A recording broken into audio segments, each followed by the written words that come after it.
Hey, man. I'm not that short. Yeah. They call me a short king. I'm not even that short. Well, I'm Sam, by the way. Nice to meet you. Nice to meet you. Nice to meet you. So let me know if I did my fact finding correctly. Drafted by the Bears in 2018. Yes, sir. Had 3 seasons with the Cardinals. Yes, sir. First question is, who are you rooting for today? I'm conflicted. I know I played 3 years here, but the Bears took the chance on me. They drafted me, so either or. I'm good. I'm good with whoever wins. I'm happy. All right. Now, are you in tune to the game still after you retired? Like, are you paying attention to the Bears, Cardinals, or are you just kind of casually watching the NFL? Because I know some players will, after they retire, they'll kind of watch the game or maybe not watch the game. It just kind of depends on how invested they are. But are you paying attention to the Bears, Caleb Williams, and all that kind of stuff? Oh yeah, absolutely. I've been watching almost every game and just watching him continue to improve at every single game. So they have a bright future. I'm excited to watch them continue to grow. And yeah, hopefully finish the season strong. All right, so if I did my timeline correctly, drafted by the Bears in 2018, so you had Mitch Trubisky on your team. Yes, sir. Caleb Williams now. What are the significant differences? And I know brotherhood in the NFL, you're not putting any players down, but what have you seen between, because the Bears use a 3rd overall pick on Trubisky, right? Yeah. So what are you seeing in the differences in the play between Trubisky, who is one of your teammates, and Caleb Williams now?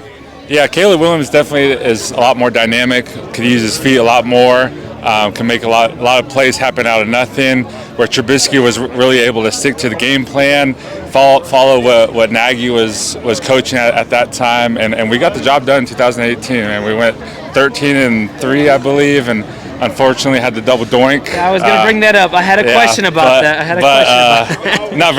I think very good, both very good quarterbacks. And I wish the best for Trubisky, and I don't know where he's at now. I think he's a backup back in Buffalo, to be honest. Okay. I think he left Pittsburgh. He's back in Buffalo. Yeah. But you bring up the double doink. Yeah. 2018, memorable year for the Chicago Bears until that wild card game against the Philadelphia Eagles.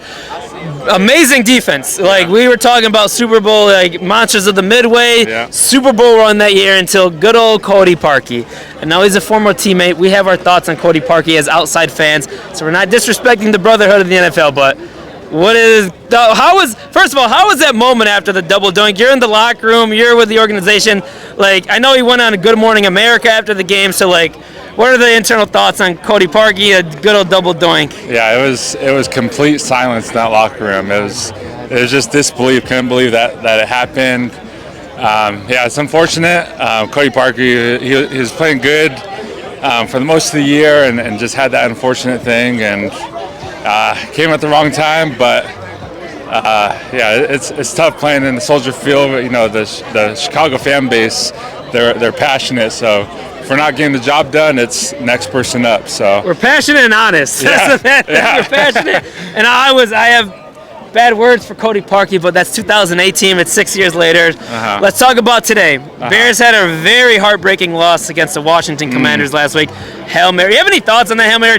Former player Tyreek Stevenson, Matt Eberflus, maybe he should have called a timeout. He keeps doubling down on the fact that play before the Hail Mary didn't matter. Yeah. What are your thoughts on kind of a Hail Mary? You're a big guy, like, you're on the defense. You know, what do you think could have been done differently? I know it's in the past, but we'll talk about it a little bit before we talk about the game today. Yeah, as a safety, a defensive back, you're always taught ball down. You never want to tip ball up.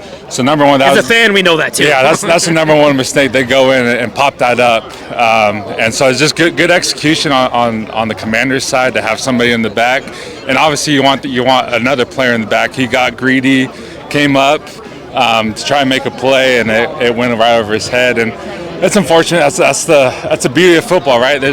You never know what's going to happen. Sometimes it goes your way, sometimes it doesn't go your way, but you stay loyal to your team, and it's just the next game. You got to put it behind you. The losing teams that continue to lose, they let that carry on throughout the season.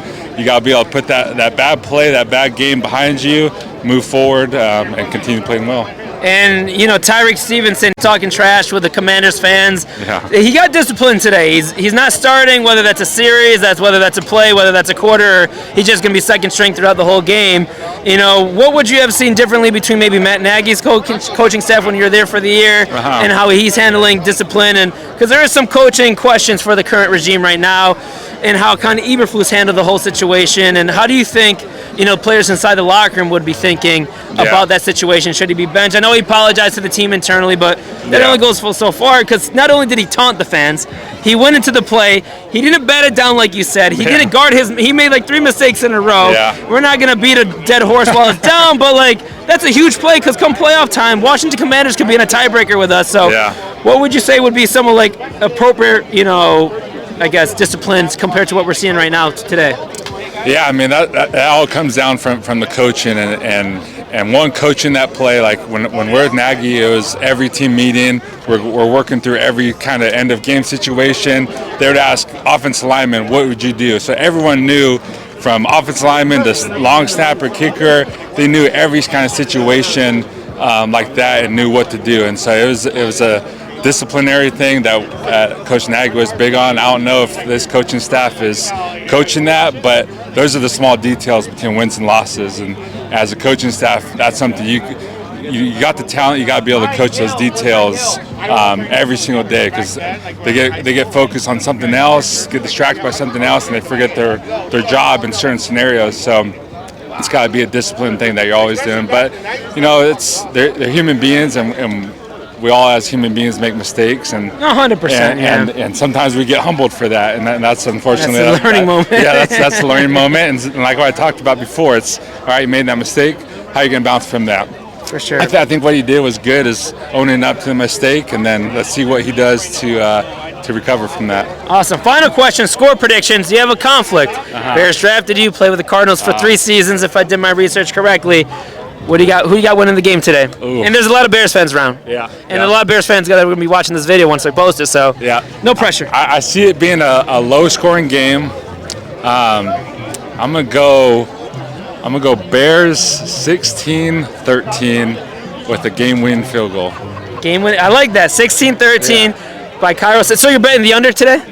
Yeah. You're betting the under? I'll take the under. Can he do that as a retired NFL player? Yeah, I can do that. All right, let's go.